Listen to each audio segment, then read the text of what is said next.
बात करते हैं यूपी के अमरोहा के एक स्कूल की, जहां एक बच्चे को लंच बॉक्स में नॉनवेज लाना महंगा पड़ गया, क्योंकि इसके बाद प्रिंसिपल ने उस बच्चे की पिटाई की, जिसका वीडियो सोशल मीडिया पर वायरल हो रहा है। जरा देखिए इस रिपोर्ट में।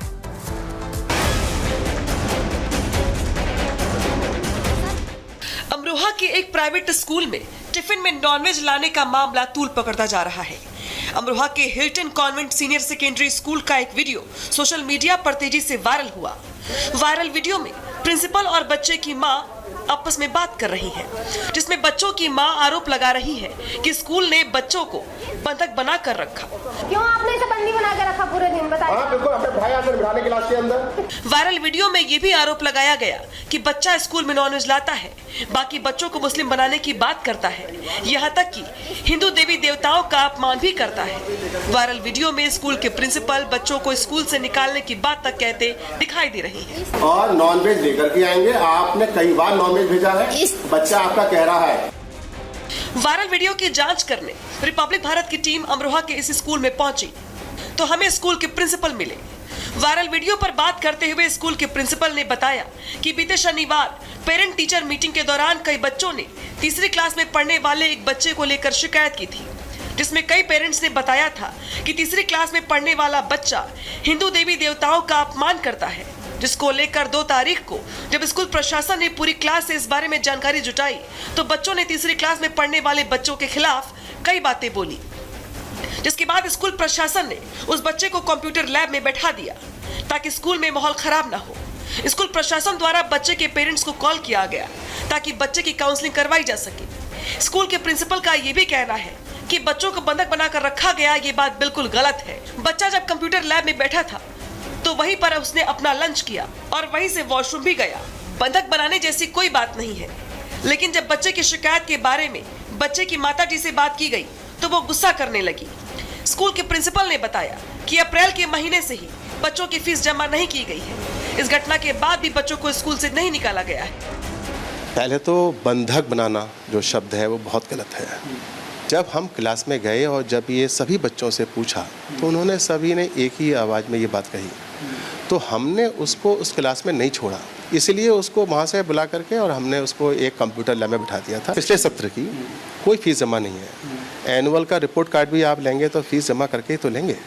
हमने वो भी दिया, बच्चे को आगे बढ़ाया भी, और जो है अब तक फीस नहीं जमा है और बच्चे सारे एग्ज़ाम भी दे रहा है और हमसे खूब गिफ्ट भी लेता है। तो ये चलो फीस है, आप बाद में जमा कर दीजिएगा। इनके हस्बैंड बाहर रहते हैं, आर्थिक परेशानियां हो सकती हैं, स्कूल बहुत कोऑपरेट करता है। ये हमारा प्रेम भाव है, ना कि भेदभाव है। वहीं रिपब्लिक भारत ने उस बच्चे की माताजी से भी बात की। बच्चे की माताजी का कहना है कि मैं 7 साल का बच्चा हिंदू देवी देवताओं का अपमान नहीं कर सकता। ये आरोप स्कूल के गलत है। बच्चों को बंधक क्यों बनाया गया? कंप्यूटर लैब में अकेले क्यों बिठाया गया? पीड़ित परिवार को जानकारी समय से क्यों नहीं दी गई? ये आरोप पीड़ित परिवार अब प्रिंसिपल पर लगातार दिखाई दे रहा है। बहुत गलत उसके ऊपर आरोप लगाया जा रहा है। 7 साल का बच्चा है सर, वो कितना बड़ा इस तरह से इल्जाम अपने ऊपर लेगा, या क्या झेलेगा, या क्या उसके आने वाले भविष्य पे पड़ेगा, उसके ऊपर क्या असर पड़ेगा इन बातों का सर आने वाले टाइम में। इन चीज़ों का जो प्रिंसिपल सर को भी खारिज करा जाए और वो किसी स्कूल में नहीं पढ़ाए जाए, किसी भी बच्चों को वो नई शिक्षा देंगे, क्योंकि वो सर बच्चों के अंदर जहर भरने जैसा काम कर रहे हैं। और क्या कहते हैं, स्कूल की भी सर मान्यता भी हमें चाहिए कि खारिज करी जाए।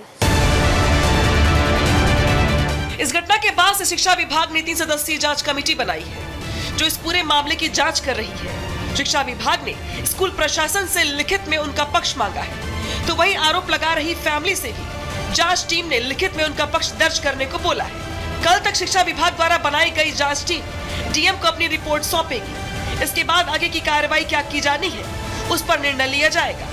वहीं इस मामले के सामने आने के बाद स्कूल प्रशासन की वेबसाइट को भी हैक किया गया है, जिसको लेकर स्कूल प्रशासन ने अमरोहा साइबर यूनिट से शिकायत दर्ज करवाई है। दरअसल स्कूल प्रशासन का आरोप है कि स्कूल का वीडियो वायरल होने के बाद से स्कूल की ऑफिशियल वेबसाइट को हैक कर उसमें फ्री फिलिस्तीन और इस्लामिक कट्टरपंथियों के नारे डाले गए, जिसको देखते हुए स्कूल प्रशासन ने अमरोहा साइबर सेल को आपत्तिजनक नारों को देखते हुए शिकायत दर्ज करवाई है और कार्रवाई तेज कर दी है। Bureau report, Republic Bharat.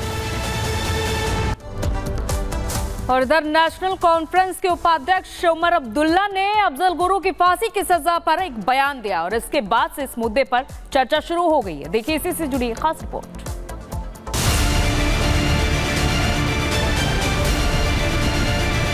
साल था 2001, तारीख 13 दिसंबर की सुबह। संसद में शीतकालीन सत्र चल रहा था और महिला आरक्षण बिल पर हंगामा जारी था। तभी 5 आतंकियों ने हमला बोल दिया। सुरक्षा कर्मियों समेत 9 लोगों की मौत हो गई। 5 आतंकी भी शाम तक ढेर कर दिए गए। फिर आई 2013 की 9 फरवरी। संसद हमले की प्लानिंग करने वाले अफजल गुरु को फांसी पर लटका दिया गया। लेकिन अब 11 साल बाद उमर अब्दुल्ला को उसी आतंकी से हमदर्दी हो रही है। जम्मू कश्मीर में चुनाव आया तो नेशनल कॉन्फ्रेंस के उपाध्यक्ष ने अफजल की फांसी पर सवाल उठा दिए। See, my unfortunate thing was that the J&K government had nothing to do with Afzal Guru's execution. Otherwise, you would have had to do it with the permission of the state government, which I can tell you in no uncertain terms would not have been forthcoming. Why? It wouldn't have. We wouldn't have done it. I don't believe that any purpose was served by executing him. ANI को दिए हुए इस interview को सुनकर तो लग रहा है कि आतंकी अफजल गुरु को फांसी देने से उमर अब्दुल्ला को दिक्कत हो रही है। जैसे ही ये बयान सामने आया तो बीजेपी भड़क गई।